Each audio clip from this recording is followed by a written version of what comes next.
आज हम लोग जानेंगे फीवर के बारे में और कॉमन कोल्ड के बारे में। तो आप बने रहिए हमारे साथ और चैनल पे नए हैं तो चैनल को सब्सक्राइब करें, वीडियो को लाइक करें।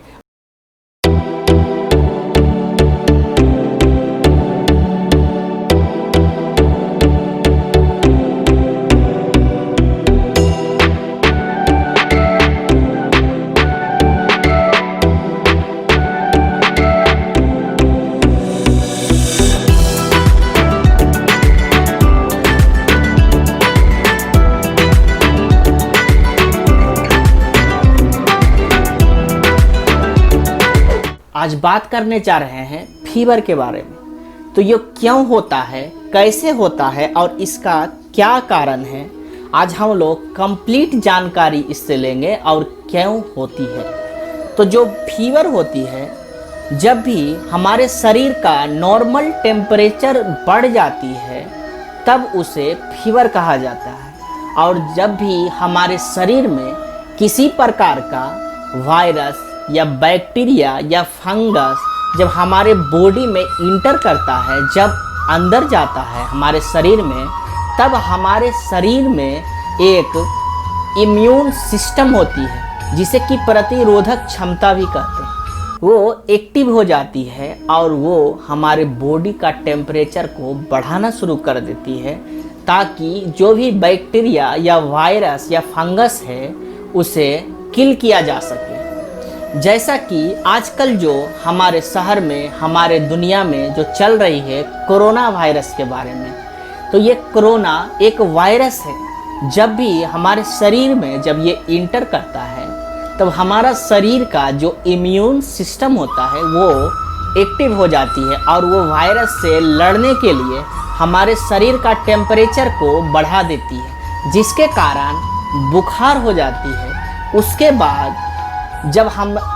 बाद जो वायरस होता है वो हमारे गले तक आके हमारे गले को डैमेज करने लगती है, क्योंकि वायरस जो होती है वो बैक्टीरिया से 1000 टाइम्स छोटी होती है, जिसके कारण वो हमारे जो कोशिका होते हैं वो कोशिका में इंटर करके और हमारे डीएनए को चेंज करने लगती है। जो डीएनए होती है उसकी स्ट्रक्चर को चेंज करके और वो अपना काम हमारे सेल्स से करवाने लगती है, जिसके कारण हमारे गले में खराश हो जाती है, सांस लेने में दिक्कत होने लगती है, क्योंकि जो हमारा सांस लेने का नली होती है उसमें स्वेलिंग आ जाती है और कफ का फॉर्मेशन स्टार्ट हो जाती है और धीरे धीरे ये हमारे लंग्स को डैमेज करने लगती है।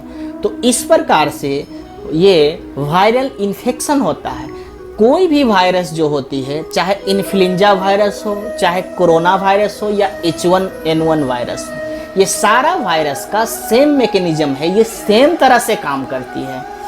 और जो कुछ वायरस होते हैं, जैसे कि डेंगू के जो वायरस होते हैं वो काटे गए मस्कीटो से आते हैं, उसके सलाइवा से आते हैं, तो उसके कारण जो फीवर होती है वो हमारे बॉडी का टेम्परेचर को बढ़ा देती है और हमारे जॉइंट्स पेन को स्टार्ट करती है और बहुत ज़्यादा वीकनेस करवाने लगती है। अब जो जितना प्रक्रिया होता है इसमें हमारा इम्यून सिस्टम उससे अपने आप लड़के 10 से 15 दिन में ठीक हो जाती है। एक स्टडी में पाया गया है कि जो वायरल इन्फेक्शन होती है उससे सिर्फ 5 से 10% ही लोगों की मृत्यु होती है, क्योंकि ये जो हमारा इम्यून सिस्टम होता है, जो हमारी प्रतिरोधक क्षमता होती है, ये किसी भी प्रकार का नेचुरल वायरस से लड़ने के लिए सक्षम होती है। और जो बैक्टीरियल इन्फेक्शन होता है, जैसा कि एक बैक्टीरिया होती है जिसे कि साल्मोनेला टाइफी बैक्टीरिया कहा जाता है, जो हमारे शरीर में टाइफाइड फीवर काउज करवाती है, इससे टाइफाइड फीवर होती है।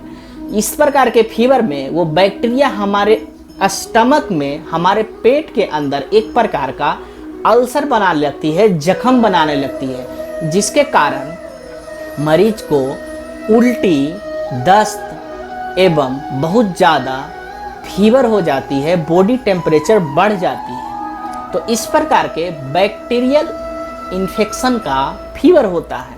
और एक फीवर जो होती है जिसे कि पैरासाइटिक फीवर बोलते हैं, जिसे कि मलेरिया कहा जाता है।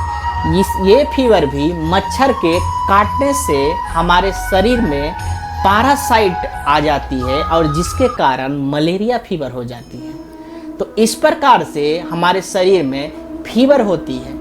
अब ये सारे फीवर का ट्रीटमेंट जो होता है, जनरली देखा गया है कि जो बैक्टीरियल फीवर होते हैं उनका ट्रीटमेंट एंटीबायोटिक से होती है, और जो वायरल फीवर होते हैं, जो वायरस से फीवर होते हैं, वो हमारे बॉडी स्वयं उसे 10 से 12 दिन में अपने आप ठीक कर लेती है।